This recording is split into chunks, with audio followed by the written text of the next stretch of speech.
नमस्कार। Study IQ IAS Hindi में आप सभी लोगों का बहुत बहुत स्वागत है और स्वागत है आप सभी लोगों का बुक बैंक इस कार्यक्रम में। और बुक बैंक के इस कार्यक्रम में हम लोग बिपिन चंद्रा जी की किताब को कवर कर रहे हैं जो कि आधुनिक भारत का इतिहास है। और इसमें लगातार कई सारे अध्यायों को हम एक के बाद एक कंप्लीट कर चुके हैं। अध्याय नंबर 13 में फिलहाल हम लोग हैं, जो कि है स्वराज के लिए संघर्ष भाग 2, नई शक्तियों का आविर्भाव। इस अध्याय में भी हमने 2 भाग कवर किए हुए हैं। आज पार्ट 3 पढ़ेंगे और इस पार्ट 3 में या फिर इस पूरे चैप्टर में कई सारे अलग अलग सेगमेंट्स हैं, अलग अलग हेडिंग्स हैं, टाइटल्स हैं, उनके बारे में डिस्कशन कर रहे हैं। और हम नागरिक अवज्ञा आंदोलन, राष्ट्रवादी राजनीति इत्यादि को लेकर के आगे की ओर बढ़ रहे हैं। इन सभी क्रम में हम और क्या क्या चीजें पढ़ेंगे वो भी मैं आपके सामने यहाँ पर रख दे रहा हूँ। इन सब को भी हम लोगों को 1 बाय 1 पढ़ना है। इसके अंतर्गत आने वाली जो भी महत्वपूर्ण बातें होंगी वो हम चर्चा करेंगे, पर ये सारी चर्चाएं होंगी MCQs के माध्यम से। ठीक है, तो एक एक प्रश्न आपके सामने आएगा, उस प्रश्न को आपको उत्तर देना है। सबसे पहली बात तो पार्टिसिपेट करना है और फिर मैं उसका सही उत्तर बताते हुए उससे संबंधित जो व्याख्या होगी वो आपके समक्ष रखूंगा और आपसे अपेक्षा करूंगा कि इस सेशन के कंप्लीट होने के बाद आप जो भी चीजें पढ़ाई गई हैं उसे अपनी किताब में, विपिन चंद्रा जी की जो किताब है आधुनिक भारत का इतिहास, उसमें आप जरूर उसको देखेंगे, खोजेंगे। ठीक है, तो चलिए शुरुआत करते हैं। पहला प्रश्न आपके सामने रखेंगे और आप इस प्रश्न का उत्तर दीजिए। लिखा है, साइमन कमीशन के विषय में निम्नलिखित कथनों पर विचार कीजिए। 3-4 कथन हैं इसमें। इन चारों कथनों को ध्यान में रखते हुए हमें सही उत्तर खोजना है और फिर मैं आपको इसकी डिटेल बताऊंगा। सबसे पहले लिखा है, नवंबर 1928 में ब्रिटिश सरकार ने इंडियन स्टैट्यूटरी कमीशन का गठन किया। क्या स्टेटमेंट सही है? और ये किसके संदर्भ बताना है? साइमन कमीशन के संदर्भ बताना है। बहुत ही फेमस कमीशन है इतिहास में, आप जरूर इसको पढ़े होंगे। उससे संबंधित पहला लाइन, क्या ये सही है? नवंबर 1928 में ब्रिटिश सरकार ने इंडियन स्टैट्यूटरी कमीशन का गठन किया। इसमें अध्यक्ष साइमन सहित 7 अंग्रेज शामिल थे। इस कमीशन का उद्देश्य आगे सांविधानिक सुधार के प्रश्न पर विचार करना था और सभी भारतीय वर्ग ने सिवाय की मुस्लिम लीग के इस घोषणा का विरोध किया। अब आपको बताना है कि कौन सा कथन निम्नलिखित में से कितने कथन सत्य हैं। कितने कथन सत्य हैं ये बताना है। मतलब कुछ असत्य भी हो सकते हैं इसमें या फिर सारे भी सही हो सकते हैं, तो कितने सही हैं वो बताना है। सबसे पहले अगर हम स्टेटमेंट की बात करते हैं तो साइमन कमीशन नवंबर 1927 में 1927, यहां पर ईयर जो है वो गलत लिखा हुआ है। 1927 में ब्रिटिश सरकार ने इंडियन स्टैट्यूटरी कमीशन का गठन किया। तो 1927 में नवंबर में किया था, तब ये स्टेटमेंट सही होता। अर्थात क्योंकि 1928 लिखा है तो ऑप्शन नंबर, ये जो स्टेटमेंट नंबर 1 है, ये तो गलत हो गया। ठीक है, तो अब हमारे पास में संभावना हो गई 3 कथन सही होने की। इसमें अध्यक्ष साइमन सहित 7 अंग्रेज शामिल थे। इस कमीशन का नाम साइमन कमीशन इसीलिए रखा गया था कि सर जॉन साइमन जो हैं ये इसके अध्यक्ष थे, ये अध्यक्ष थे। और यह बात भी सही है कि इस कमीशन में 7 सदस्य थे और ये 7 सदस्य जो है अंग्रेज थे। 7 सदस्य क्या थे? अंग्रेज थे। और बड़ी बात तो यही है कि अंग्रेज जो हैं, ये जो अंग्रेज हैं, इन्हीं के कारण ही तो यहां पर, इन्हीं के उपस्थिति के कारण ही यहां पर आपको इस आंदोलन में विरोध देखने को मिलता है, इस कमीशन का विरोध देखने को मिलता है। और क्योंकि इसमें सारे गोरे थे इसीलिए इसे गोरों का कमीशन कहा गया। गोरों का कमीशन, या आप इसे व्हाइट मैन कमीशन के नाम से इंग्लिश में जानते हैं। व्हाइट मैन कमीशन, जिसमें सिर्फ अंग्रेज ही थे, जिसमें श्वेत ही थे। ठीक है, तो गोरों का कमीशन कहा गया। इसका ये बात बिल्कुल सही है। तो दूसरा वाला जो स्टेटमेंट है ये हमारा हो जाता है सही। इस कमीशन का उद्देश्य आगे संवैधानिक सुधार के प्रश्न पर विचार करना था। बिल्कुल सही बात है। ऐसा हुआ कि 1920 से, जब से गांधी जी ने देशव्यापी आंदोलन चलाने शुरू किए और उसके बाद जो क्रांतिकारी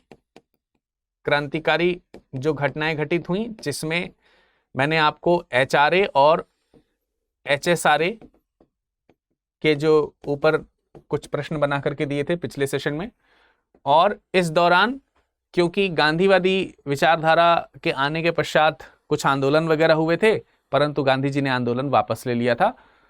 तो इस क्रम में अगर देखा जाए तो कुछ राजनीतिक पॉलिटिकल जो राष्ट्रवादी थे उन्होंने एक नया दल बनाया हुआ था, कांग्रेस के अंदर ही रह करके उनकी एक अलग विचारधारा वगैरह थी।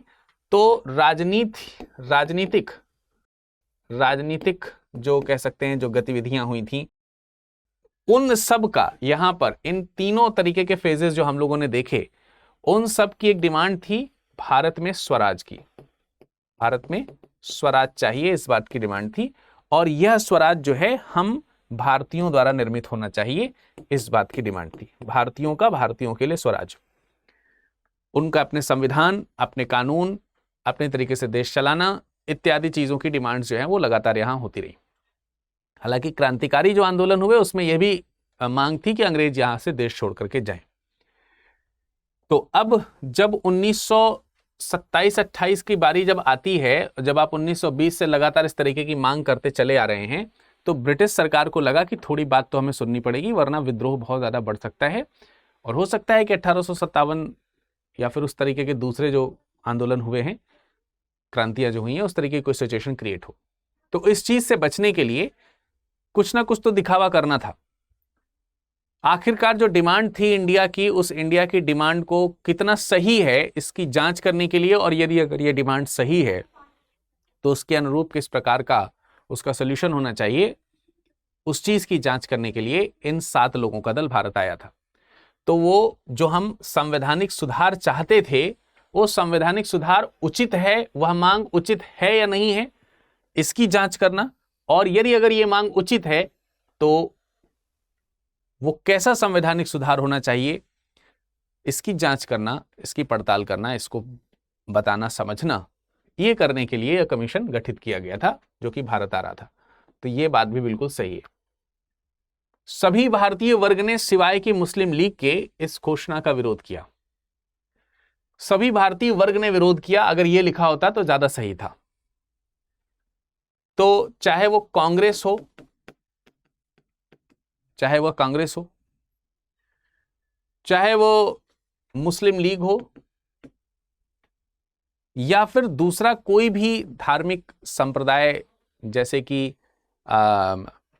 हिंदू संप्रदाय को लेकर के हिंदू महासभा हुआ करती थी उस समय, हिंदू महासभा, ऐसे करके कोई भी मंडली हो, सबने इसका विरोध किया था, सबने। और इस वजह से साइमन कमीशन के आने की वजह से एक बार फिर से, अनजाने में ही सही, एक बार सांप्रदायिक एकता जो है वो रिप्रेजेंट होने लगी थी इस मुद्दे पर आकर के, क्योंकि सभी इसको नकार रहे थे। तो मुस्लिम लीग ने भी इसकी जो है कह सकते हैं विरोध किया था, लेकिन यहां पर लिखा है कि सिवाय के मुस्लिम लीग के बाकी लोगों ने विरोध किया, नहीं, मुस्लिम लीग ने विरोध नहीं किया, ऐसा लिखा है। तो ऐसा गलत है, मुस्लिम लीग ने भी इसका विरोध किया, तो ये स्टेटमेंट भी हमारा क्या हो जाता है, गलत।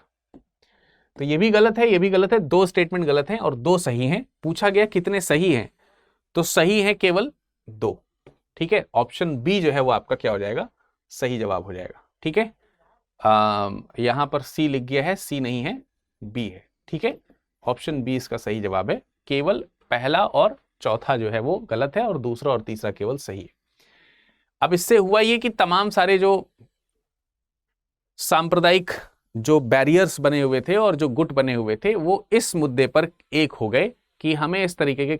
अब उसका रीजन क्या है, रीजन अगर हम समझने का प्रयास किए कि आखिर ये लोग क्यों विरोध कर रहे थे साइमन कमीशन का, जब आपने कॉन्स्टिट्यूशनल डेवलपमेंट की, उसमें रिफॉर्म्स की डिमांड करी थी और ब्रिटिशर्स उसको यहां पर लाना चाहते थे, या लाने के लिए यहां पर वो सर्वे करने आ रहे थे, तो उसमें प्रॉब्लम्स क्या थी, क्यों आपने इसका विरोध किया एज एन इंडियन, उसको अगर हमें समझना है तो इस प्रश्न को देखना होगा।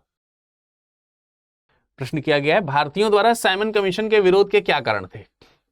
भारतीयों द्वारा साइमन कमीशन के विरोध के क्या कारण थे। आपको मालूम है कि साइमन कमीशन का विरोध किया गया, आपको मालूम है कि फरवरी 1928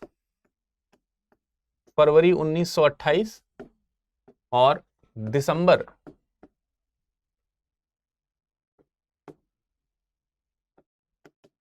1928, माफ कीजिएगा, अक्टूबर 1928, यहां पर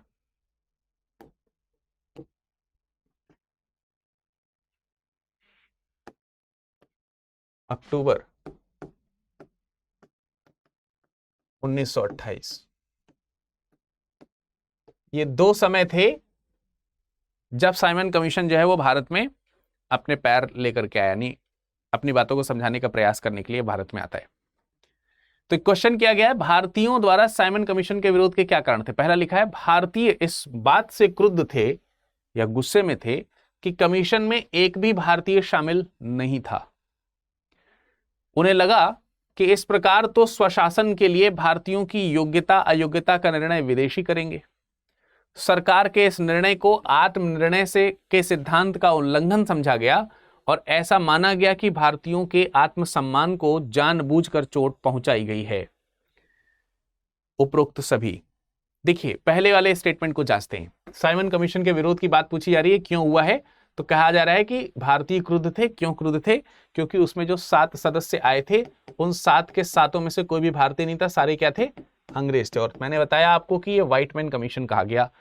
ये सबसे बड़ा कारण था विरोध का, साइमन कमीशन के विरोध का सबसे बड़ा कारण ये था। अब आप कह रहे होंगे कि इसमें अगर भारतीय शामिल नहीं थे तो क्या दिक्कत थी? दिक्कत क्यों नहीं थी?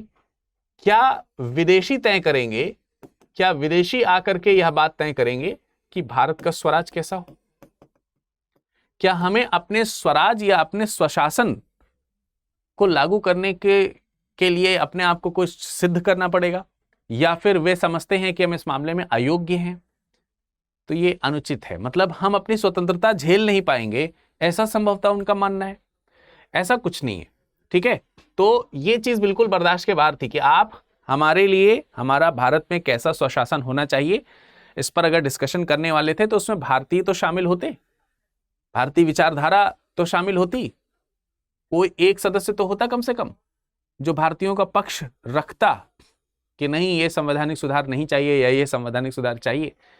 ऐसे में तो आप जो संवैधानिक सुधार चाहेंगे वही रखेंगे, और आपके संवैधानिक सुधार यदि अगर हमें चाहिए ही थे तो फिर 1909 1919 में किए तो थे आपने संवैधानिक सुधार, उससे हमें लाभ हो रहा होता, ठीक है।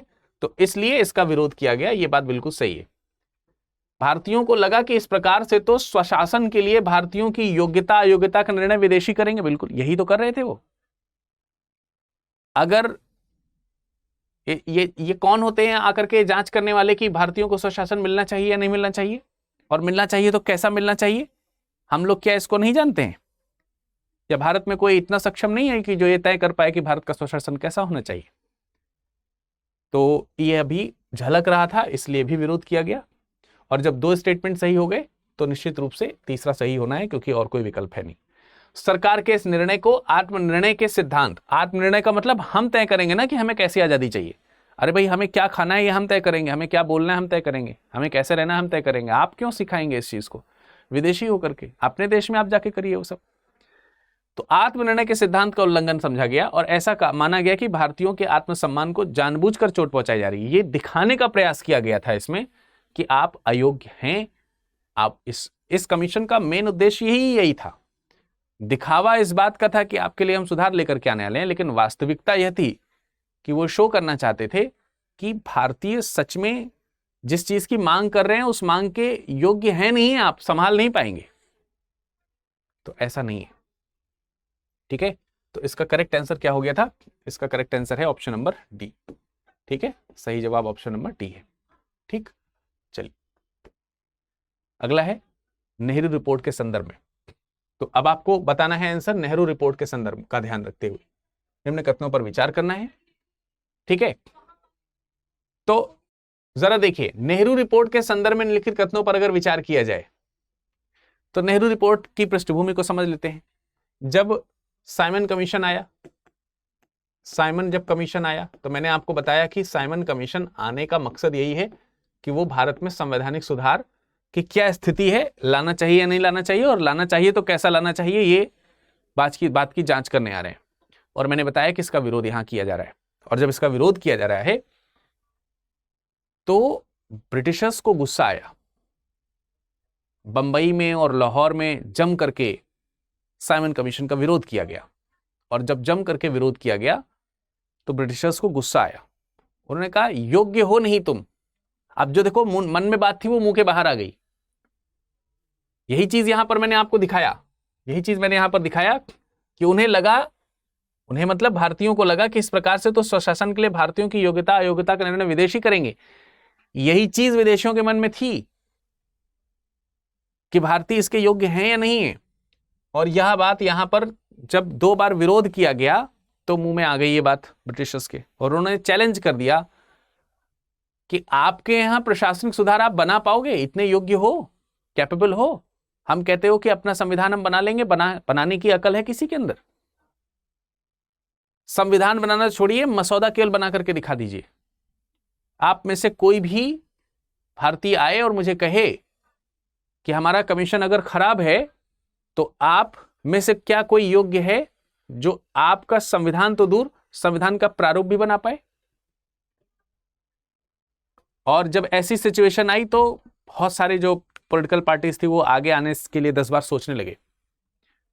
लेकिन नेहरू जी ने, और नेहरू जी का मतलब यहां पर मोतीलाल नेहरू जी से, उन्होंने चैलेंज एक्सेप्ट किया और एक ड्राफ्ट बनाया। एक क्या बनाया उन्होंने? ड्राफ्ट बनाया। इसमें 22 चैप्टर्स थे। कैसा कॉन्स्टिट्यूशन हो सकता था, किस तरीके की डिमांड्स थी उस समय की, उसको ध्यान में रखते हुए कई सारे लोग उस समिति में शामिल थे, तेज बहादुर सप्रू वगैरह तमाम लोग शामिल थे। लेकिन उसके अध्यक्ष जो है, नेहरू समिति के जो अध्यक्ष थे वो मोतीलाल नेहरू थे, उनकी अध्यक्षता में ड्राफ्ट पूरा तैयार करके दिया गया। उसी को बोला गया नेहरू रिपोर्ट। तो नेहरू रिपोर्ट के संदर्भ में आपको बताना है क्या सही है क्या गलत है। यह रिपोर्ट साइमन कमीशन के विरोध के कारण अंग्रेजों द्वारा भारतीयों को दी गई चुनौती के परिणाम स्वरूप प्रमुख रूप से मोतीलाल नेहरू द्वारा तैयार की गई थी। बिल्कुल सही स्टेटमेंट है। यह रिपोर्ट साइमन कमीशन के विरोध के कारण अंग्रेजों द्वारा भारतीयों को चुनौती दी गई थी, और उस चुनौती के परिणाम स्वरूप यह नेहरू रिपोर्ट तैयार की गई थी, जिसके अध्यक्ष जो थे, जिस समिति के अध्यक्ष जो थे वो मोतीलाल नेहरू जी थे। ठीक है, तो पहला स्टेटमेंट बिल्कुल सही है। इस रिपोर्ट को अगस्त 1928 में अंतिम रूप दिया गया। अगस्त 1928 में इसे अंतिम रूप बिल्कुल दे दिया गया। ठीक है, दिसंबर 1928 में कलकत्ता में इसे एक सर्वदलीय सम्मेलन में स्वीकारा ना जा सका। तो ऐसा हुआ कि जब ये नेहरू रिपोर्ट आई तो फिर यह हुआ कि तय हुआ कि आपके द्वारा बनाया गया जो संविधान है, आपके ही देश के लोग, आपके जो लोग हैं वो एक्सेप्ट कर रहे हैं कि नहीं कर रहे। जैसे साइमन कमीशन तो विदेशी है, आप लोग अनएक्सेप्ट कर रहे हो, ये कहते हुए कि हमारा विदेशी है। आपका खुद का बनाया हुआ आप सब लोग मानोगे? चैलेंज थी ये। तो उन्होंने कहा ठीक है, हम ऐसा बनाएंगे। लखनऊ में इस पर समझौते भी, लखनऊ में इस पर बैठ करके तमाम सारी मीटिंग हुई, लोगों ने इस पर अपने अपने विचार दिए, सारी चीजें करते हुए, ध्यान में रखते हुए फाइनली दिसंबर 1928 में इसको अंतिम रूप दे दिया गया।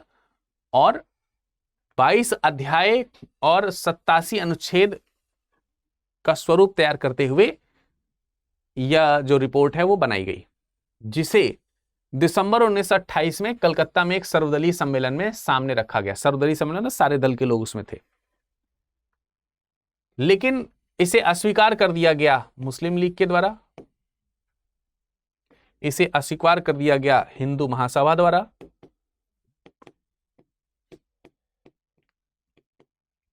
इसे अस्वीकार कर दिया गया सिख लीग के द्वारा। इन लोगों के द्वारा क्या कर दिया गया? अस्वीकार कर दिया गया, अनएक्सेप्ट कर दिया गया, क्योंकि इनके हित की बात जो है वो इसमें नहीं लिखी थी।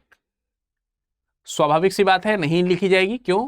क्योंकि नेहरू जी द्वारा और उनके समिति में जो शामिल लोग जो थे वो राष्ट्रवादी थे, और यहां पर ये जो लोग हैं ये संप्रदायवादी हैं, ये संप्रदायवादी हैं, और संप्रदायवादी विचारधारा को राष्ट्रवादियों ने नहीं रखा होगा, राष्ट्र को संप्रदाय से ऊपर माना होगा।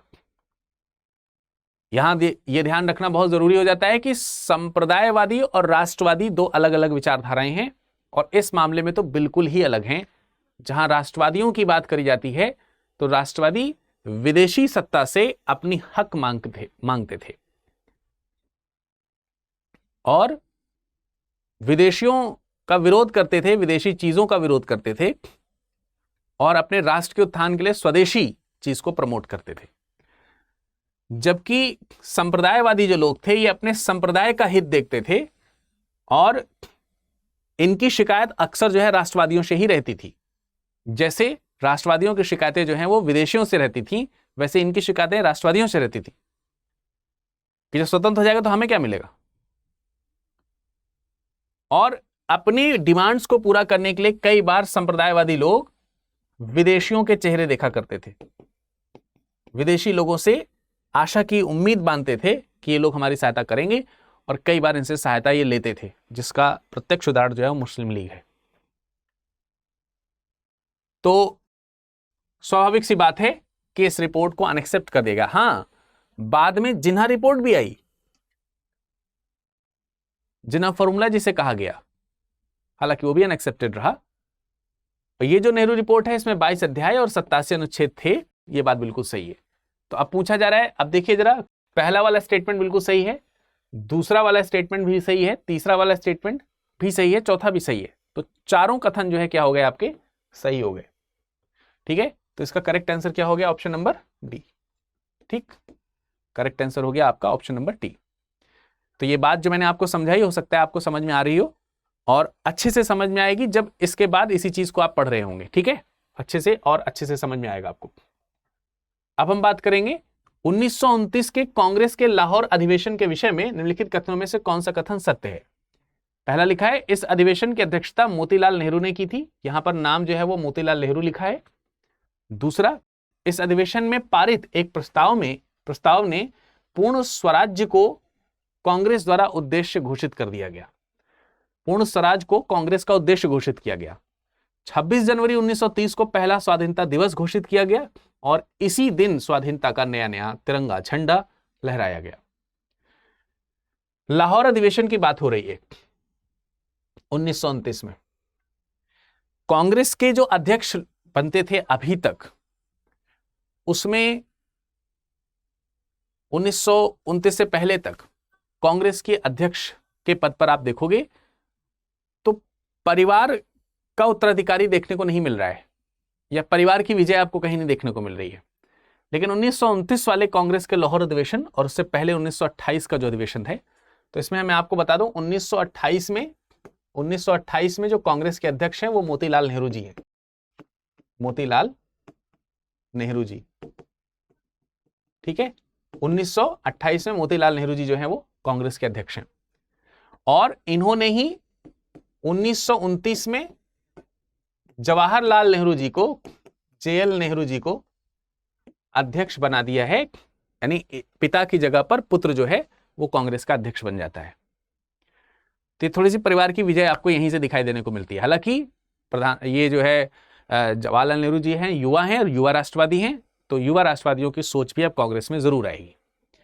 तो इस अधिवेशन की अध्यक्षता जो 1929 में हुई थी, कांग्रेस का जो लाहौर अधिवेशन कहलाता है, इसकी अध्यक्षता मोतीलाल नेहरू ने नहीं की थी, बल्कि जवाहरलाल नेहरू ने की थी। ठीक है, तो ये स्टेटमेंट क्या हो गया आपका, गलत हो गया। तो एक स्टेटमेंट तो हमारा गलत हो जाता है। अगला है, इस अधिवेशन में पारित एक प्रस्ताव ने पूर्ण स्वराज को कांग्रेस का उद्देश्य घोषित किया। यह बात बिल्कुल सही है। 1929 में यह कहा गया रावी नदी के किनारे कि हम पूर्ण स्वराज मांग क्यों रहे हैं, हमारे पास है, हमें पूर्ण स्वराज का बिहेव करना है, बर्ताव करना है कि हम पूर्णतः स्वराज में हैं। ये कोई भीख मांगने की चीज नहीं है, हम उनसे क्यों मांगे, हम मुक्त हैं, हमारा मन मुक्त है, हम मुक्त हैं, हम ब्रिटिश सरकार के जो भी कानून है उन्हें अनएक्सेप्ट करेंगे, नहीं चलेंगे उनके हिसाब से। पूर्ण स्वराज की मांग करी गई। 26 जनवरी 1930 को पहला स्वाधीनता दिवस घोषित किया गया। बिल्कुल सही बात है। इसी में कहा गया कि हम अगले 26 जनवरी को 1930 को हम पहला स्वतंत्रता दिवस मनाएंगे, और तब से हम हर साल स्वतंत्र रहेंगे। तो हर साल स्वतंत्रता दिवस मनाया भी गया, और इसी दिन यानी 26 जनवरी 1930 को ही स्वाधीनता का नया स्वीकृत तिरंगा झंडा लहराया गया। नहीं, नया स्वीकृत तिरंगा झंडा जो लहराया गया, यह लहराया गया 31 दिसंबर 1930 को, 1929 को, 30 को नहीं, 29 को, उसी वर्ष जिस वर्ष अधिवेशन हो रहा है। तो 31 दिसंबर 1929 को, इसको साफ साफ लिख दे रहा हूं मैं, ठीक है, 31 दिसंबर 1929 को ये नया नया तिरंगा झंडा स्वीकार किया गया था और यह बात भी स्वीकार की गई कि अगले साल 26 जनवरी 1930 से हम लोग जो है स्वाधीनता दिवस मनाएंगे, तो मनाया गया। ठीक है, तो ये स्टेटमेंट जो है हमारा क्या हो जाता है, गलत। ये भी क्या हो गया, गलत हो गया।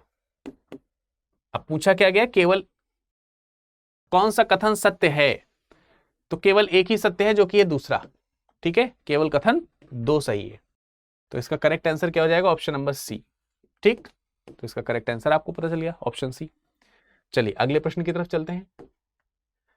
दूसरे नागरिक अवज्ञा आंदोलन के संदर्भ में कौन सा या कौन से कथन असत्य है या है। दूसरा नागरिक अवज्ञा आंदोलन, जिसको आप सविनय अवज्ञा बोल सकते हैं, या फिर गांधी जी ने पहला जो है आपने देखा कि 1920 में चलाया, 1922 में बंद हो गया, और अब ये दूसरा चलने वाला है। या 12 मार्च 1930 को गांधी जी के प्रसिद्ध दांडी मार्च के साथ आरंभ हुआ था। बिल्कुल सही बात है, दांडी नामक जगह पर जाकर के उन्होंने नमक बनाया था। साबरमती से चले थे ये, साबरमती आश्रम से 375 मील की दूरी जो है उन्होंने तय करी थी। अब यहां पर साबरमती की अगर हम बात करते हैं तो साबरमती से दांडी तक की यात्रा करी है, दांडी तक की, साबरमती से दांडी तक की उन्होंने यात्रा करी है। 12 मार्च 1930 को गांधी जी ने दांडी मार्च शुरू किया है साबरमती आश्रम से, और उनके साथ उस समय 78 अनुयायी हैं, 78 फॉलोवर्स हैं। जैसे जैसे वो मार्ग में आगे बढ़ते जाते हैं, आंदोलन की गति बढ़ती जाती है, तमाम सारे लोग सरकारी नौकरियों से त्यागपत्र दे करके इनके आंदोलन में शामिल हो जाते हैं। स्वराज तेजी से फिर से फैलने लगता है। गांधी जी पे विश्वास पहले से था, लेकिन जब उन्होंने आंदोलन वापस लिया था 1922 में चौरी चौरा घटना के बाद, तो कई सारे लोग उनका विरोध करने लगे थे, लेकिन अब फिर से ऐसा ही होने लगा। गांधी जी 6 अप्रैल को दांडी पहुंचे और समुद्र तट से मुट्ठी भर नमक उठाकर नमक कानून तोड़ा।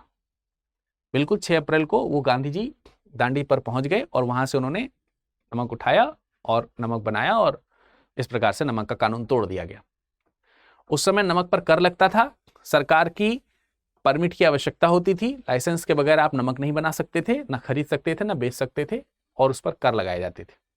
तो ये सब चीजें थी, बेसिक बुनियादी चीजें थी, इस पर हम टैक्स नहीं देंगे, ऐसी बात करी गई, और हम अपना नमक खुद बनाएंगे, आप क्यों उसके ऊपर टैक्स लगाते हैं। तो ऐसा करके विनयपूर्वक विरोध किया गया, इसी को बोला गया सविनय अवज्ञा। तो यही है नागरिक आंदोलन, नागरिक अवज्ञा आंदोलन। ठीक है, तो ये दूसरा नागरिक अवज्ञा आंदोलन, जिसे दांडी मार्च भी कहा जाता है। तो गांधी जी 6 अप्रैल को दांडी पहुंचे थे, बिल्कुल सही बात है, ये स्टेटमेंट भी हमारा क्या है, सही है। दो स्टेटमेंट हमारे सही हैं। इस आंदोलन से प्रेरित होकर उत्तर पश्चिमी छोर तक पहुंचा। इस आंदोलन से प्रेरित होकर मतलब यह आंदोलन से प्रेरित होकर यह आंदोलन जो है उत्तर पश्चिमी छोर तक भी पहुंच जाता है, और यहां के लोग इस आंदोलन में शामिल हो जाते हैं। नॉर्थ वेस्ट प्रोविंस की बात करी जा रही है, सीमांत प्रांत की बात करी जा रही है। तो यहां के लोगों के साथ ऐसा हुआ कि यह आंदोलन यहां पहुंचा, बिल्कुल सही बात है, लेकिन इस आंदोलन के पहुंचने से लोग इस आंदोलन में नहीं शामिल हुए, बल्कि वहां पर स्वप्रेरित होकर के वहां फ्रंटियर गांधी के नाम से एक व्यक्ति हैं जो जाने जाते हैं, जिनका नाम है खान अब्दुल गफ्फार खान। तो खान अब्दुल गफ्फार खान जो हैं, जिन्हें सीमांत गांधी भी कहा जाता है, फ्रंटियर गांधी मतलब सीमांत गांधी, ये सीमांत प्रांत है, सीमांत गांधी, वो इनसे बहुत प्रेरित थे, और ये भी गांधी जी की तरह ही अहिंसात्मक जो आंदोलन जैसे ये चल रहा है वैसे ही इन्होंने भी चीजों को शुरू किया वहां पर। उसी से प्रेरित हुए, उसी से प्रेरित यहां पे लोग हैं उत्तरी पश्चिमी प्रांत में, लेकिन ये लोग इस आंदोलन में तेजी से शामिल होने लगे। लाल कुर्ती, इनके द्वारा जो आंदोलन चलाया गया उसे बोला गया लाल कुर्ती आंदोलन, लाल कुर्ती आंदोलन। तो लाल कुर्ती में लोग शामिल हुए भाई। ठीक है, तो ये स्टेटमेंट जो है वहां पर गलत है कि लोग इस आंदोलन में शामिल हो गए, ऐसा नहीं है। भारत के पूर्वी कोने में भी इस आंदोलन की गूंज पहुंची, बिल्कुल सही बात है। मणिपुर में पहुंची, ये भी बात बिल्कुल सही है। मणिपुर की बहादुर रानी गिड़ालू गांधी जी के आह्वान पर आंदोलन में शामिल हुई। तो गिड़ालू जो हैं, रानी गिड़ालू जो यहां पर नाम आ रहा है, ये मणिपुर की नहीं है, मणिपुर में भी आंदोलन का असर पहुंचा है, बिल्कुल सही बात है। नागालैंड की है, नागालैंड की महारानी है और गांधी जी के आह्वान पर उन्होंने आंदोलन में अपने आप को शामिल कर लिया है। तो ये स्टेटमेंट यहां पर इनके प्रांत की वजह से थोड़ा सा गड़बड़ है, तो ये भी गलत है। 2 ऊपर के सही हैं और 2 नीचे के गलत हैं। तो पूछा गया कौन सा असत्य है, तो तीसरा और चौथा क्या है, असत्य है, तीसरा और चौथा। तो करेक्ट आंसर क्या हो गया, ऑप्शन नंबर डी। ठीक है, करेक्ट आंसर क्या हो गया, ऑप्शन नंबर डी। ठीक, अब एक और प्रश्न है, इसमें कहा गया है कि कितने जोड़े सुमेलित हैं। तो यहाँ पे कुछ पेयर दिए गए हैं, इसको इससे मिलाया गया है, इसको इससे मिलाया गया है, इसको इससे मिलाया गया है। आपको बताना है कौन सा सही है, कितने सही है, कितने सही है पूछा गया। पहला गोलमेज सम्मेलन, अब क्योंकि राष्ट्रव्यापी आंदोलन फिर से चल चुका था, दांडी मार्च सफल हुआ था और एक बार गांधी जी का स्वरूप फिर से देखने को मिला, फिर से राष्ट्रीय एकता की भावना आनी शुरू हुई, लोगों के अंदर पहले से ज्यादा जोश था और ब्रिटिश सरकार को यह लगता था कि किसी तरह गांधी जी को मना लिया जाए तो संभवतः चीजें रुक सकती हैं। 1930 में लंदन में गोलमेज सम्मेलन आयोजित किया गया, गोलमेज सम्मेलन। और इस गोलमेज सम्मेलन में कांग्रेस नदारद थी, इंडियन नेशनल कांग्रेस नहीं गई, शामिल नहीं हुई। हालांकि भीमराव अंबेडकर जी गए थे लेकिन ये नहीं गए, कांग्रेस का कोई नहीं गया, कांग्रेस ने विरोध किया इसका। और उस समय स्थिति ये थी कि भारत के लिए अगर कोई चर्चा हो रही है और उसमें कांग्रेस शामिल ना हो, तो किताब में एक रेफरेंस दिया गया, बहुत ही अच्छा है और आज के समय के हिसाब से भी ठीक है, कि राम के बगैर रामलीला, ऐसी रामलीला जिसमें राम ही ना हो। तो ठीक वैसा ही था कि भारत में किसी विषय पर बात करना और उसमें कांग्रेस का शामिल ना होना। इसलिए 1930 का आंदोलन फीका पड़ गया। 1930 का जो आंदोलन था, वो जो साइमन कमीशन था, साइमन कमीशन,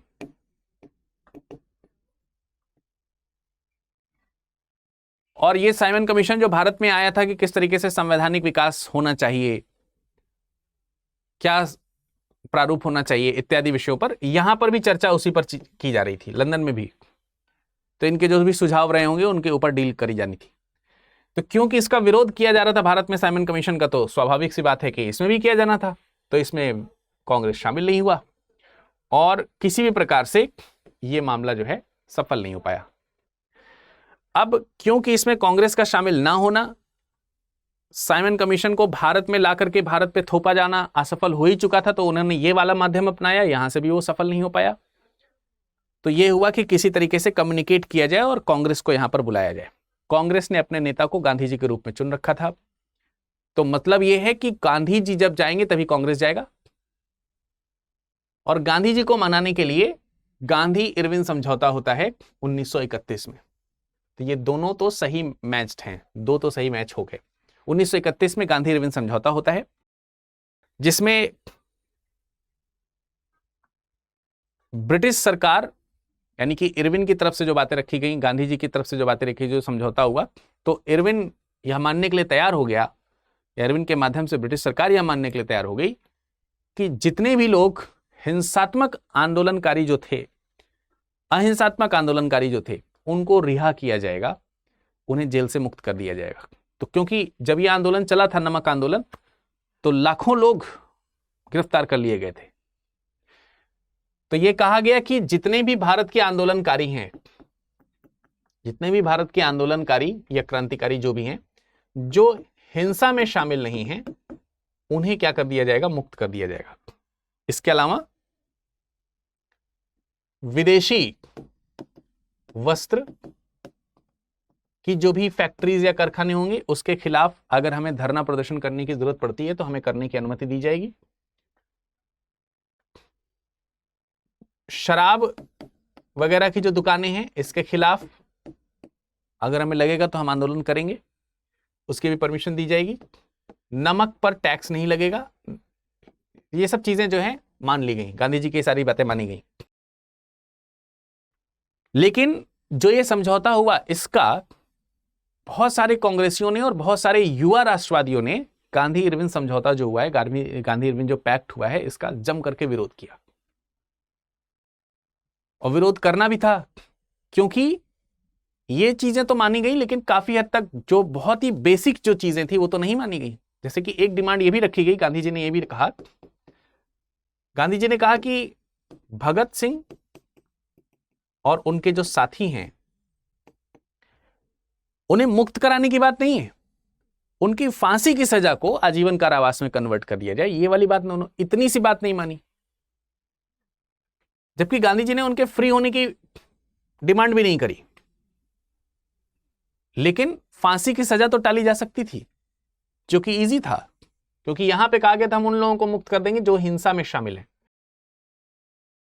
उनको मुक्त नहीं करेंगे। तो आप मुक्त मत करिए, लेकिन फांसी तो मत दीजिए, वो भी जब आंदोलनकारी जो हैं भगत सिंह जैसे हों। लेकिन गांधी जी की ये बात नहीं मानी गई, और अंततः आपको मालूम है कि भगत सिंह शहीद हुए और उनके साथी भी शहीद हुए। बहुत बड़ा जन आक्रोश इस बात से फैला। गांधी जी का उस समय यह मानना था, इसके पीछे तर्क ये दिया जाता है कि गांधी जी का यह भी मानना है कि जो गांधी जी का सत्याग्रह है, उस सत्याग्रह में एक यह भी सत्याग्रह है कि इस तरीके की बात को मान करके कहीं ना कहीं ब्रिटिश सरकार हमारी बात को मान रही है, और जो सामने वाला पक्ष है उसे फिर से सुधरने का मौका दिया जाना चाहिए, उसे आत्मग्लानि का मौका दिया जाना चाहिए। और क्योंकि ऐसा उनका इसलिए मानना था, सत्याग्रह का एक तरीका यह भी उनका जो था, उसके पीछे विचार इनका यह भी है कि ये आंदोलन कब तक चलेंगे और लोग कब तक बलि देंगे। यानी ये एक बहुत लंबी चलने वाली प्रक्रिया नहीं है, एक समय जरूर ऐसा आएगा कि हमको डील करना होगा, तो ये डीलिंग करने वाला समय है।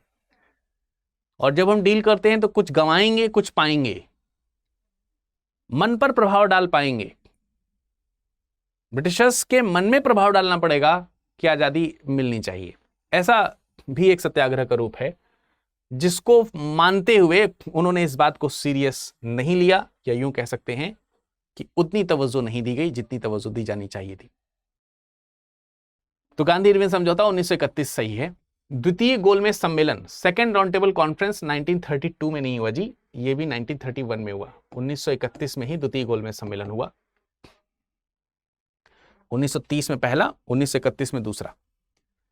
1931 में दूसरा गोलमेज सम्मेलन हुआ, जिसमें गांधी जी भाग लेने गए। कांग्रेस की ओर से यही रिप्रेजेंटेटिव थे, और इन्होंने सम्मेलन में जोरदार तरीके से free Indian, instant free dominion state जो है, इंडियन डोमिनियन स्टेट जो है, उसकी डिमांड करी, और जोरदार वकालत करी। इन सब चीजों की मांग रखी कि हमें तुरंत स्वतंत्र डोमिनियन चाहिए। इसकी जिस मांग को जो है क्या कर दिया गया, रिजेक्ट कर दिया गया। इसमें एक शर्त यह भी कही गई थी कि हमारी बातों को वहां माना जाएगा, तो ये वाली बात उनकी नहीं मानी गई। रैमजे मैकडोनाल्ड जो है वहां पर बैठा हुआ था, ब्रिटिश प्राइम मिनिस्टर था उस समय, वो इंटरेस्ट नहीं ले पाया गांधी जी की बात में। लेकिन चूंकि वहां पर जो दूसरे संप्रदायवादी लोग भी गए थे, जिसमें जैसे मैंने बताया कि मुस्लिम लीग है, सिख लीग है, इन सब लोगों ने वहां पर कम्युनल अवार्ड जो है उसकी डिमांड कर दी, और फलता 1932 में कम्युनल अवार्ड आ भी गया। तो एक तरीके से गांधी जी ने जो डिमांड रखी थी, जो कि बहुत जोर तरीके से रखी थी, जिसको शायद ब्रिटिशर्स मान भी सकते थे अगर एंटी डिमांड जो थी उस समय संप्रदायवादियों की, वो उस समय प्रस्तुत ना हुई थी, जिसमें अचानक से रैमजे मैकडोनाल्ड ने इंटरेस्ट जो है वो शो करना शुरू कर दिया था।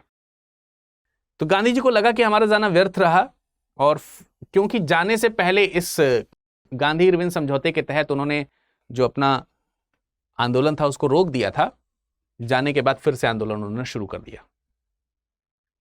लाखों लोग फिर से कैद हुए, बहुत सारे लोग कैद हुए। तो द्वितीय गोलमेज सम्मेलन वाला ये जो मैचिंग है ये गलत है। कितने जो सुमेलित हैं ये पूछा जा रहा है, तो दो तो सुमेलित हो गए अभी तक। कांग्रेस का ना लगान ना टैक्स अभियान, ये 1931 में चला, ये भी सही है। ये इसीलिए चला कि जब द्वितीय गोलमेज सम्मेलन के बाद में, अब जैसे संयुक्त प्रांत है या फिर दूसरे जो रीजन्स हैं, उन सब में क्या था कि बहुत ज्यादा दिक्कतें जब आने लगी थी, बहुत ज्यादा परेशानियां जब आने लगी, टैक्सेस को लेकर के करों में वृद्धि की जाने लगी, अनियमित तरीके से लगान वसूले करे जाने लगे थे, तो जवाहरलाल नेहरू के नेतृत्व में जो है संयुक्त प्रांत और तमाम सारे जो दूसरे रीजन्स थे उसमें आंदोलन चलाए गए और टैक्स न देने की और लगान न देने का अभियान चलाया गया। 26 दिसंबर को गिरफ्तार कर लिए गए और उससे पहले 24 दिसंबर को खान अब्दुल गफ्फार खान गिरफ्तार कर लिए गए। 26 दिसंबर को जवाहरलाल नेहरू गिरफ्तार करके जेल में डाल दिए गए। आगे चल करके जनवरी 1932 में गांधी जी गिरफ्तार करके जेल में डाल दिए गए।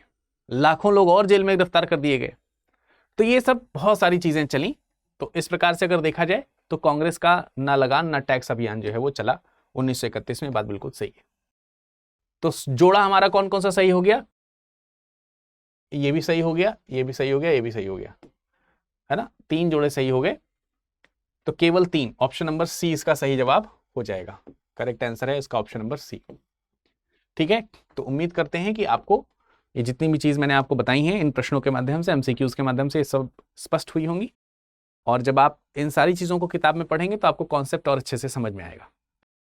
इस लेक्चर का पीडीएफ आप पाना चाहते हैं तो आप इसे स्कैन कर लीजिए, या फिर आप टेलीग्राम ग्रुप से भी हमारे साथ में जुड़ सकते हैं। और अपनी कोई भी क्वेरीज हो तो आप हमसे सोशल मीडिया में भी जुड़ सकते हैं। अंत में स्टडी IQ IAS हिंदी को यदि अगर आपने अभी तक सब्सक्राइब नहीं किया है तो जरूर सब्सक्राइब करिए और बेल आइकन को जरूर प्रेस करिए। आज के इस लेक्चर में फिलहाल इतना ही। मुलाकात करेंगे अगले सत्र में। तब तक के लिए नमस्कार, धन्यवाद।